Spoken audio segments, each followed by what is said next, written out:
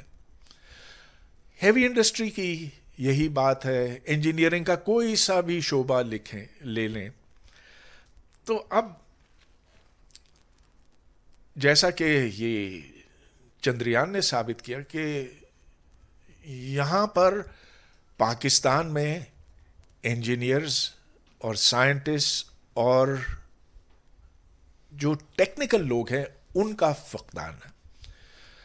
اب آپ یہ کہیں گے جناب ادھر تو اتنی ساری انجینئرنگ یونیورسٹیاں ہیں, ادھر نسٹ ہے, ادھر جی آئی کے ہے, ادھر یو ای ٹی ہے, تو پھر ان سے کیوں نہیں ایسے ہوتا؟ جواب اس کا یہ ہے کہ اگر آپ کوالٹی کے اعتبار سے دیکھیں کہ ہمارا جو اسٹوڈنٹ نکلتا ہے ان انجینئرنگ یونیورسٹیوں سے, اس کا مقابلہ آپ کریں آئی آئی ٹی کے کسی ایک گریجویٹ کے ساتھ, تو پھر تو کوئی بات ہی نہیں بنتی.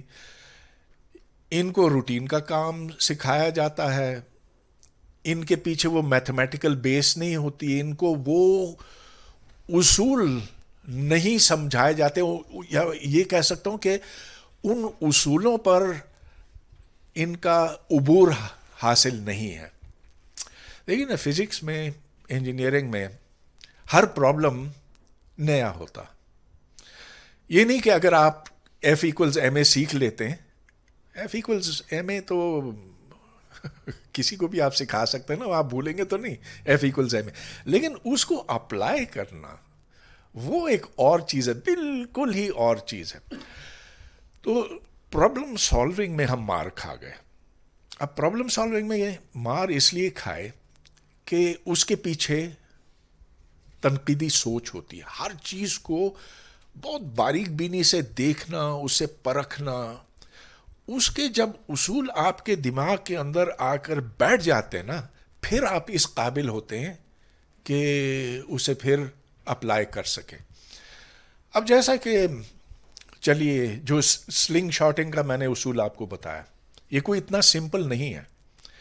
اس میں آپ کو یہ سمپل ہے بھی اور نہیں بھی ہے.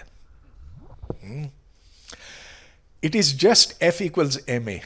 اب ایف ایکولز ایم اے تو ہمارا میٹرک کا اسٹوڈنٹ بھی جانتا ہے, لیکن اس سے جو پیچیدیاں نکلتی ہیں اس میں پھر جو, اور یہ ایف ایکولز ایم اے ہی سے آپ سینٹریفیوگل فورس, کوریولس فورس, پھر transfer of energy between interacting systems, Lagrangians وغیرہ, میں تھوڑی سی ٹیکنیکل بات کر رہا ہوں, لیکن یہ ساری بات آپ کو بتائے گی کہ you need to understand principles. تو وہ چیز ہمارے ہاں نہیں ہوئی. اور جب ہم کہتے ہیں کہ سائنس کی ترقی کا انحصار اس پر نہیں ہے کہ آپ کے پاس آلات کتنے ہیں, سامان کتنا ہے, لیبارٹریاں کتنی ہیں, بلڈنگ کتنی بڑی آپ نے بنائی ہے, سائنس کی ترقی اس پر ہوگی اگر کھوپڑی میں, اس دماغ میں وہ صلاحیت ہو. وہ صلاحیت تو ہے, پیدائشی طور پر تو ہے نا, آپ میں اور مجھ میں اور سب میں, ان انڈینز میں بھی ہے, ہر ایک میں ہے, جاپنیز میں ہے, یہودیوں میں ہے. اچھا اب وہ دیکھیے یہ جو اسرائیل کی بات, اسرائیل ویسے اسپیس میں نہیں انٹرسٹڈ ہے, اس کے پرائرٹیز اور ہیں, لیکن انہوں نے جتنا سائنس پروڈیوس کیا ہے, جس سے ٹیکنالوجی بنی ہے, جس سے انہوں نے 400 اربوں کو زیر کیا ہوا ہے, اور بڑا دکھ ہوتا ہے مجھے یہ کہہ کر کہ فلسطینیوں کو بھی زیر کیا ہوا ہے, مگر وہ طاقت کہاں سے آئی؟ ادھر سے نا. اچھا اب چلتے ہیں کہ فرق کیوں آیا پاکستانیوں میں اور انڈینز میں. کیا یہ ہمیشہ سے تھا؟ نہیں نہیں نہیں، وہ جب آپ دیکھیں کہ 500-600 سال پہلے تو سائنس جیسی چیز تو ہوتی بھی نہیں تھی. سائنٹسٹ کی اصطلاح جو ہے آپ کو پتہ ہے کب بنی؟ صرف کوئی 300-350 سال پہلے. اس سے پہلے کوئی پروفیشنل سائنٹسٹ تو ہوتے بھی نہیں تھے. There was no concept of a scientist in the world. تو یہ بہت ہی ابھی کی بات ہے. اچھا، اس وقت 300 سال پہلے یورپ میں ایک بہت زبردست فکری انقلاب آیا تھا. ہر چیز پر سوال کرنا ہے، ہر چیز کا سبب ڈھونڈنا ہے. سبب اور مسبب میں رشتہ ڈھونڈنا ہے، جس کو انگریزی میں کاز اینڈ ایفیکٹ کہتے ہیں. اب وہ کاز اینڈ ایفیکٹ سائنس کی بنیاد ہے. وہ فکری انقلاب جو یورپ میں آیا، اس کے اثرات اس بر صغیر پر پہنچے جب انگریز یہاں پہنچا. جس زمانے میں وہاں ٹیلیسکوپ بن رہا تھا، مائکروسکوپ بن رہا تھا، طرح طرح کے سائنٹیفک ایکسپیریمنٹس کیے جا رہے تھے، تو ادھر مغلوں کا دور تھا. تو جب ادھر کا، آپ کو پتہ ہے کہ برٹش ایسٹ انڈیا کمپنی کے بلبوتے پہ انگریز یہاں پر داخل ہوا، اور وہ تو تجارت کے بہانے، لیکن پھر آہستہ آہستہ وہ اپنی جگہ بناتا چلا گیا. بہرحال وہ مغل دربار میں بھی پہنچ گئے اور انہوں نے کہا کہ ہم یہ سائنسی تحفے لائے ہیں آپ کے لیے، یہ اینک ہے، یہ ٹیلیسکوپ ہے، یہ مائکروسکوپ ہے، یہ فلاں ہے فلاں ہے. طرح طرح کے میجرنگ انسٹرومنٹس لائے تھے. تو یہ جہانگیر بادشاہ تھا اس وقت، اس نے کہا کہ ہاں بڑی اچھی، بہت دلچسپ چیزیں ہیں یہ. ہاں یہ اینک کتنے کی ہے؟ کوئی قیمت بتائی ہوگی. انہوں نے کہا اچھا 10 لے لیتے ہیں، 20 لے لیتے ہیں، جو بھی ہے. بڑا ایک فیشن بن گیا اس زمانے میں یہ اینک لگانے کا. لیکن کبھی انہوں نے یہ نہیں پوچھا کہ بھائی یہ جو عدسے ہیں، جو لینزز ہیں، یہ بنتے کیسے ہیں، یہ اس کے پیچھے وہ اصول کیا ہے. وہ تجسس نہیں تھا. یہ ہمیں یہ ان چیزوں کو جاننے کی ضرورت ہی نہیں. جب آپ کا ذہن متجسس نہ ہو تو پھر آپ سائنس نہیں کریں گے، پھر آپ سبب اور مسبب میں تعلق بھی نہیں ڈھونڈیں گے. تب گاڑی آ کر رک جائے گی، بس پھر شکار اور زمینوں کی دیکھ بھال اور ان چیزوں کے اوپر لگ رہے. اچھا، جو انگریز جب آیا اس نے کہا کہ اچھا اب ہم ادھر، جی کوئی مسئلہ ہے؟ اچھا اوکے. تو انگریز نے کہا کہ اب ہمیں ایسے لوگوں کی ضرورت ہے جو ہمارے ساتھ بیٹھ کر نا اس پورے خطے پر حکمرانی کر سکیں. اور کیا ہوا؟ اچھا اوکے ٹھیک چلیے، تھوڑی سی ڈسٹربنس ہو گئی لیکن کوئی بات. انگریز نے کہا کہ ہمیں ایسے لوگوں کی ضرورت ہے جو پڑھے لکھے ہیں، اور پڑھے لکھنے کا مطلب ہے انگریزی بول سکتے ہیں، انگریزی سمجھ سکتے ہیں، سائنس جانتے ہیں، جغرافیہ جانتے ہیں، ریاضی، حساب کتاب، یہ سب کچھ آنا چاہیے. تو اس کے لیے ہم صرف ایسی تعلیم کو یہاں پر فروغ دیں گے جس میں یہ سب کچھ پڑھایا جائے گا. یہ مدرسے، یہ پٹھشالے، یہ جو دوسرے ہوتے ہیں ہندوؤں کے کیا ہوتے ہیں، گروکل کہتے ہیں، گروکل، ہم اس کو نہیں سپورٹ کریں گے. تو ہمیں نہ مکتب چاہیے، نہ مدرسہ چاہیے، نہ پٹھشالہ چاہیے، نہ گروکل چاہیے. ہم صرف یہاں پر اسکول سپورٹ کریں گے. ہندوؤں میں بھی اس کی مخالفت ہوئی، لیکن ہندوؤں کے اندر، ان کی سوسائٹی کے اندر جگہ جگہ ایسی اصلاحی تحریکیں تھیں، جیسا کہ راجا رام موہن رائے کی تھی، جیسا کہ وہ برہمو سماج کے تھے، پھر ایشور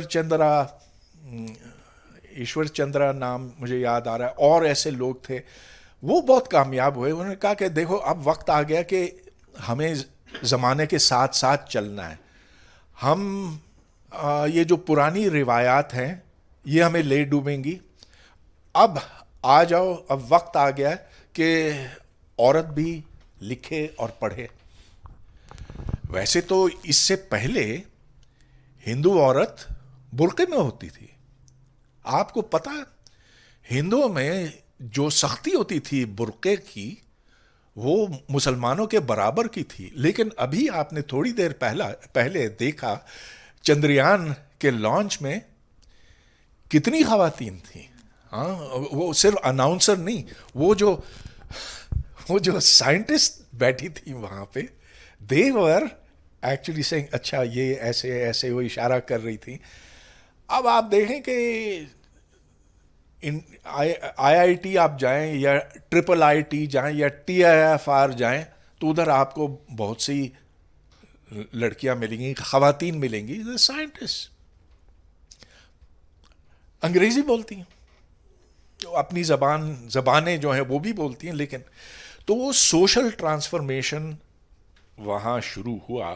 مسلمانوں میں یہ بہت کم ہوا. ایک بیچارے ہمارے سر سید احمد خان تھے جنہوں نے پورا زور لگایا کہ کسی طرح سے مسلمان کو قائل کیا جائے کہ بھائی اب زمانے کے ساتھ ساتھ چلو. یہ کافی نہیں ہے کہ بس تم قرآن ہاتھ میں لو اور صبح و شام بس نمازیں پڑھتے رہو، اب جا کر کچھ سیکھو. لیکن وہ صرف ایک حد تک کامیاب ہو سکے. نتیجہ یہ کہ ہندو اور مسلم میں سائنس اور جدید علوم کے لحاظ سے فرق جو پہلے کم تھا بڑھتا چلا گیا. سن 47 میں جب پاکستان بنا تو آپ دیکھیں کہ شاذ و نادر ایسے پاکستانی تھے جو سائنٹسٹ کہلانے کے حقدار تھے.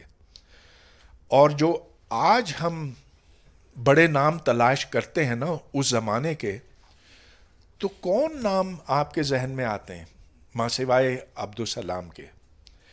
ایک ہیں سلیم الزمان صدیقی، لیکن آپ نے شاید ان کا نام نہیں سنا ہوگا. بہت زبردست کیمسٹ تھے. وہ کراچی یونیورسٹی میں انہوں نے PCSIR شروع کیا تھا. انہوں نے HEJ لیبز شروع کی تھی. بعد میں عطاء الرحمان نے اس پر قبضہ کر لیا. لیکن Salimuzzaman Siddiqui is the man who started HEJ. But who else? کوئی نام ہی نہیں ذہن میں آتے. اس کے برعکس 1920 میں 1920 میں CV رامن کو نوبیل پرائز ان فزکس ملا تھا. پھر ستیندرا ناتھ بوس، SN بوس، آپ میں سے ادھر شاید فزکس کے کم لوگ ہیں لیکن آپ نے شاید بوزونز کا نام سنا ہوگا. ہاں، bosons comes from Satyendra Nath Bose who worked with Einstein. تو انڈیا میں رہتے ہوئے اس نے آئنسٹائن کو چٹھی لکھی کہ، اور اس زمانے میں بس کوانٹم میکینکس اب ڈسکور ہوئی تھی، تو اس نے لکھا آئنسٹائن کو کہ I think photons should behave in a way that they can be in the same state, momentum state, polarization state. اور آئنسٹائن نے جب اس کو دیکھا تو اس نے کہا کہ یہ کام تو بہت زبردست ہے. اور پھر اس نے اس کے ساتھ خط و کتابت شروع کر دی. اور آج اگر آپ فزکس کی کوئی سی بھی کتاب کھولیں تو آپ کو بوس آئنسٹائن اسٹیٹسٹکس کا حوالہ ملے گا. اور بھی لوگ ہیں، اور کتنے ہیں، Meghnad Saha, also of the 90s 20s 30s. اور پھر بعد میں تو بہت زیادہ ہو گئے. بعد میں پھر یہ ہاں لاہور میں پیدا ہوئے تھے چندر شیکھر کے نام سے ایک اب سیٹلائٹ ناسا نے اس کے نام سے منسوب کیا ہے. غرض یہ کہ کمز 1947 اور بہت بڑا فرق ہو گیا تھا. بلکہ میں تو سمجھتا ہوں کہ دو قومی جو ٹو نیشن تھیوری ہے نا, دو قومی نظریہ, اس کی بنیادی یہی ہے کہ ہم کمپیٹ نہیں کر پائے. اور کمپیٹ اس لیے نہیں کر پائے کہ ذہنی طور پر ہم اس بات پہ اڑ گئے تھے کہ بس جو ہمارے پاس علم ہے سو سب سے اچھا علم ہے, اسے آگے دیکھنے کی ضرورت ہی نہیں. تو آج جو سپارکو بیٹھ گیا ہے وہ اس لیے نہیں ہے کہ یار یہ بیچارہ کوئی میجر جنرل اس کا سربراہ ہو گیا ہے. یہ نہیں ہے کہ پاکستان میں جمہوریت نہیں ہے اور کہ یہاں کرپشن بہت زیادہ ہے. ہاں کرپشن ہے, جمہوریت نہیں ہے. تو بہت سے ملک ہیں جہاں جمہوریت نہیں ہے. سوویت یونین میں کون سی جمہوریت تھی, چین میں کون سی جمہوریت تھی. لیکن سائنسی اعتبار سے, ٹیکنالوجی کے اعتبار سے تو وہ تو بہت آگے ہیں, انڈیا سے بھی آگے ہیں. اصل چیز یہ ہے سائنسی ذہن, اور وہ طرز فکر. سائنس بنیادی طور پر طرز فکر ہے. It's a way of looking at the world. توہمات بہت ہیں انڈیا میں.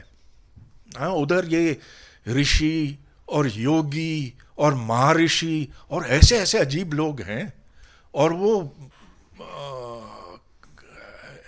آپ کو پتہ ہے کیا جو جس کی وہ پوجا کرتے ہیں, گائے کی پوجا کرتے ہیں, اس دیوتا کی پوجا کرتے ہیں, ان کی الگ روایات ہیں. مگر ایک بات نوٹ کیجیے, وہ بیٹھ کر صبح و شام وید نہیں پڑھتے. وہ جھک جھک کر ایسے کر وہ رامایانہ نہیں یاد کرتے یا اپانشد نہیں یاد کرتے. وہ نارمل سائنس کرتے ہیں. اور ہاں یہ لوگ ہیں ان میں رشی اور مہارشی اور سارے, لیکن ان کا کوئی ایفیکٹ نہیں مین سٹریم سائنس کے اوپر. دیکھیں جو اس چندریان کے مشن میں ہیں, آپ نے جس کو دیکھا, ہاں وہ ہو سکتا ہے کہ مندر سے آئے ہوئے ہوں, لیکن جب انہوں نے اپنی فزکس اور اپنی انجینئرنگ پڑھی تو اس میں اس کی کوئی مداخلت نہیں تھی. They kept science away from what ever they believe in. یہ کام اگر ہم کریں تو یہ بنیاد بنتی ہے پھر سائنس کو بڑھنے کی, سائنس کو آگے لے جانے کی. یہ جو ایکوپمنٹ خریدنا اور سلیبس کو بدلنا اور یہ کرنا وہ کرنا نہیں, وہ نہیں. You have to now think and behave in the way that the rest of the world thinks and behaves. تو بس اتنی سی بات تھی, اور اب آپ کے سوال جواب کا انتظار ہے. اگر کسی کی میں نے دل آزاری کی ہے تو میں معافی مانگنا چاہوں.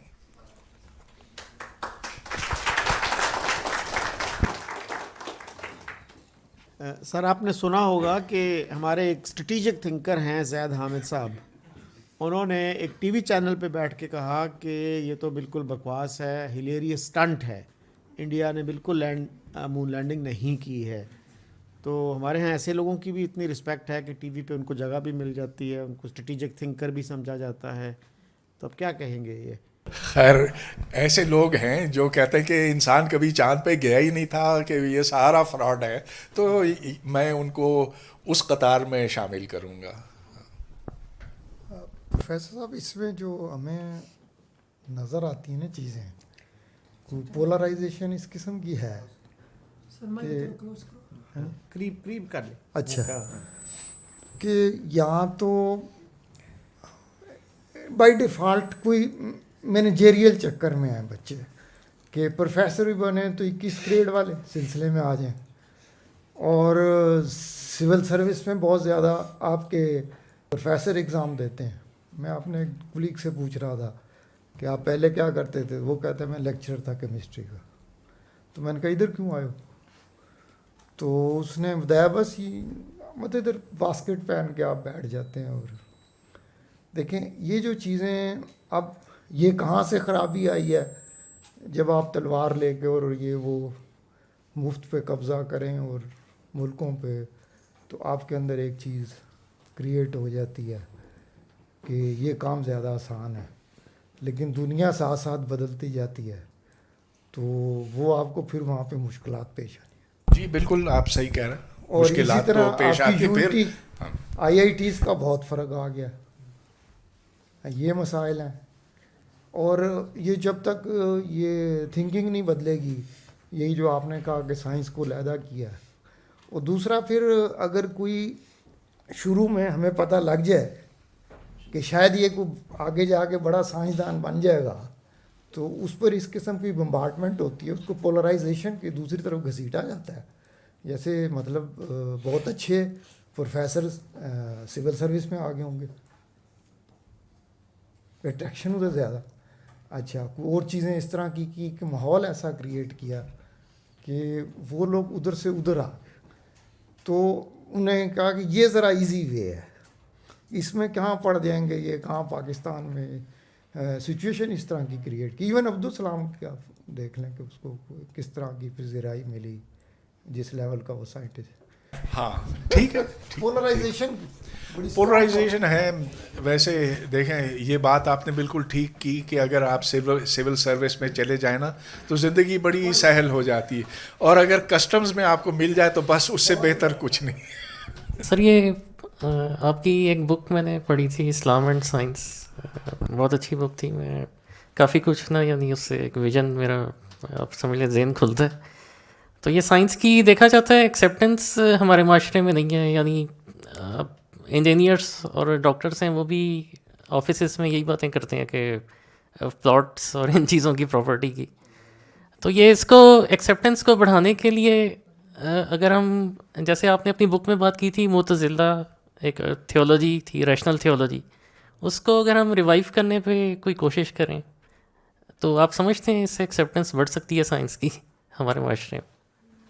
ہاں بنیادی طور پر تو سائنس ایک ریشنل انٹرپرائز ہے نا, کہ آپ اس بات پہ اصرار کرتے ہیں کہ دنیا میں جو کچھ ہوتا ہے اس کے پیچھے ایک سبب ہے, اور وہ سبب مادی ہے, اس سبب کو آپ تلاش کر سکتے ہیں.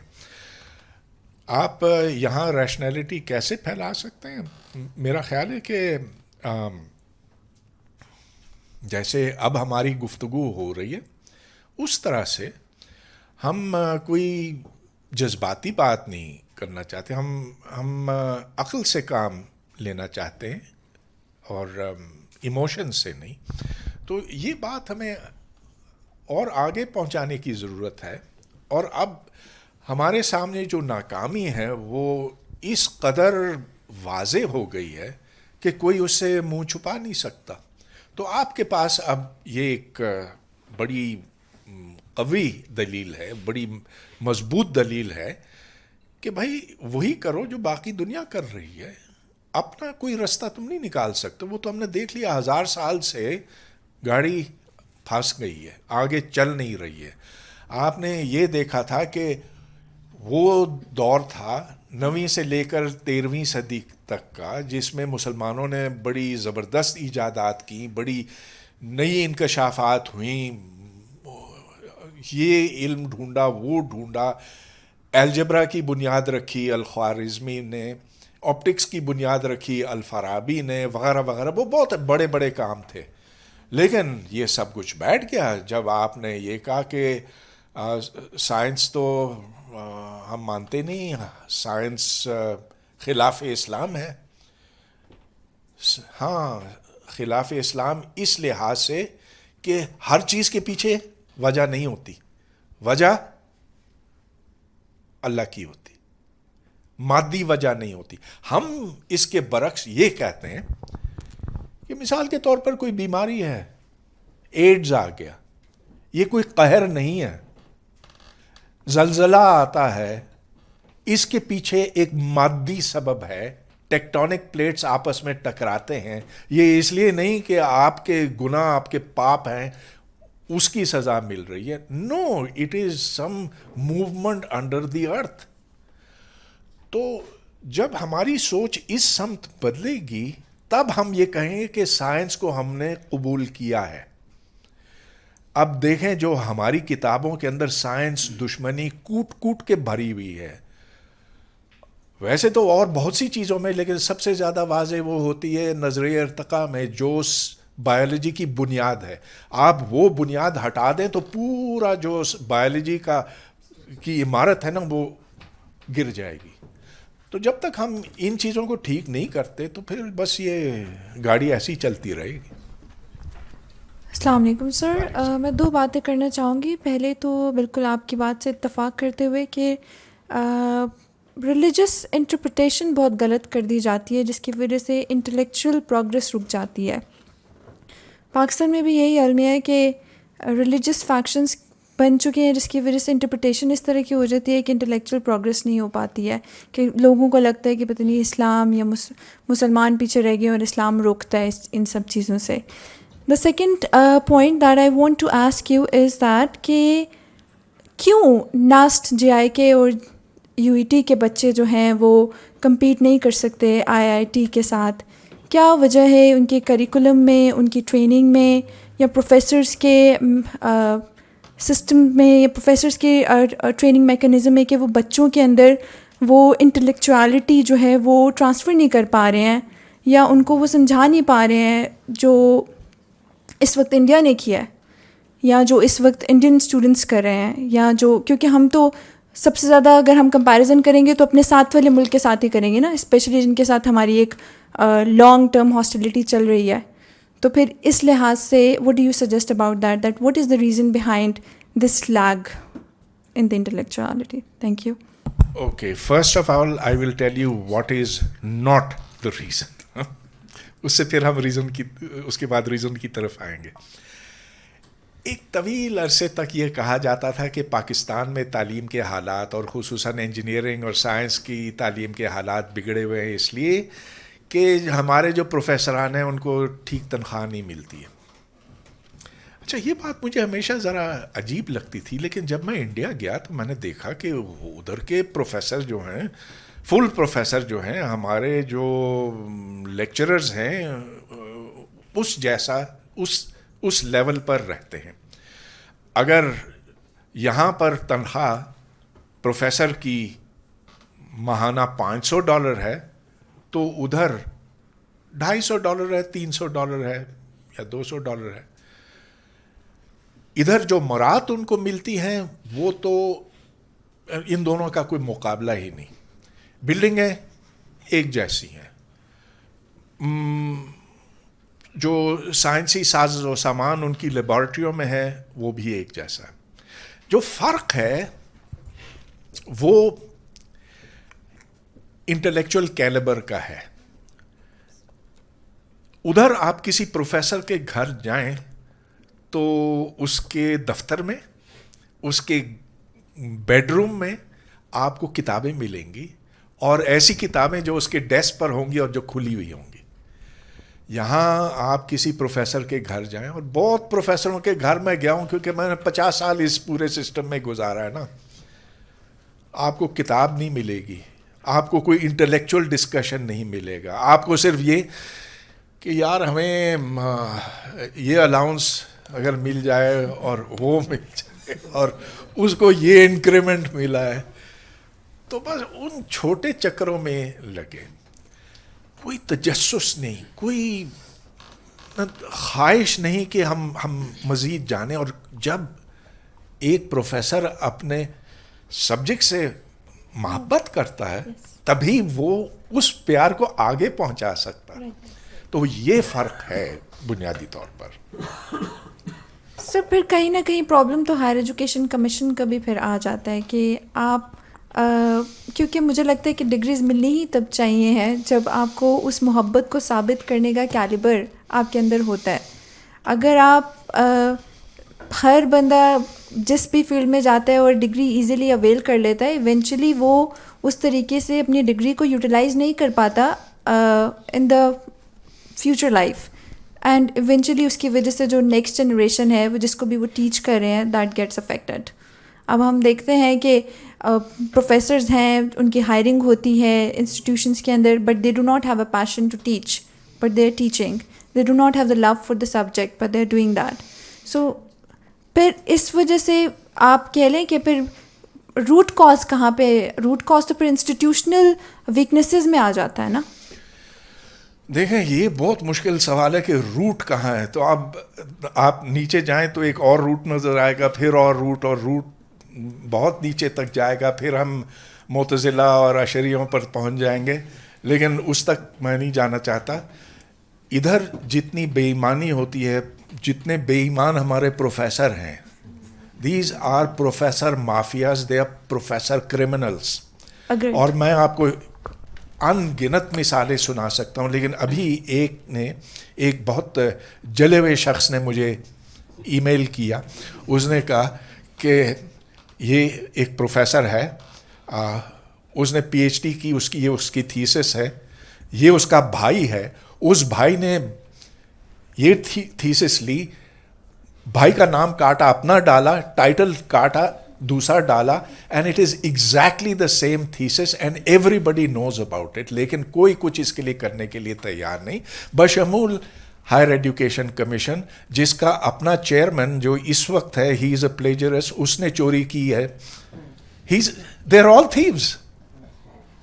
عطاء ur-Rahman who is the founder of HEC، میں آپ کو بتا نہیں سکتا کہ اگر اس کا پول کھول دیا جائے، کھلا ہے، بار بار کھلا ہے. He has stolen money. He has used that money to buy plots for himself. اور میں نے اسے منہ پر یہ کہا ہے، اور میری خط و کتابت ہوئی ہے where I've said that you are the single person most responsible for the destruction of Pakistan's higher education and you are a thief.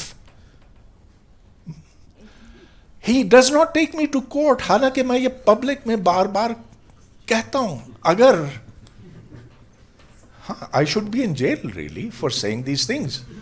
But the thing is that I have proof, solid proof.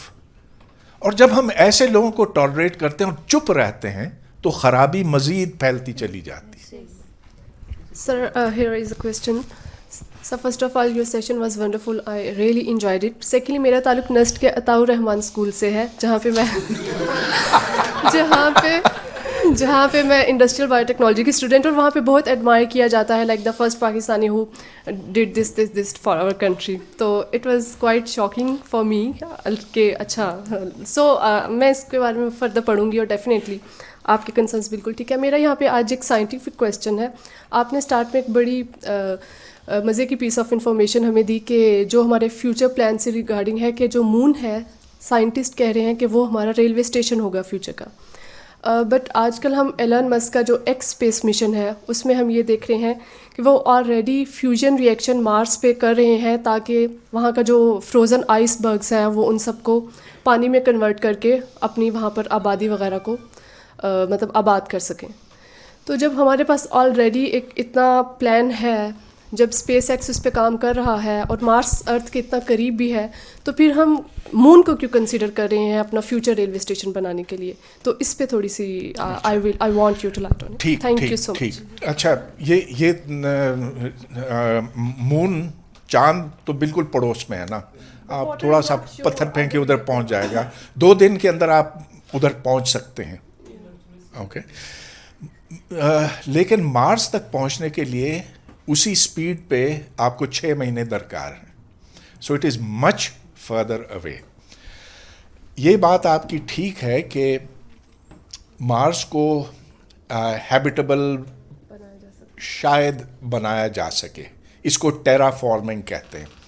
تو مارس پہ کوئی فضا نہیں اور خاص طور پر oxygen نہیں. تو آکسیجن پیدا کرنے کے لیے ہمیں پودے چاہیے، مگر ایسے پودے چاہیے جو کاربن ڈائی آکسائڈ لے کر آکسیجن پروڈیوس کریں، اور مارس کے جو ادھر جو سردی گرمی ہے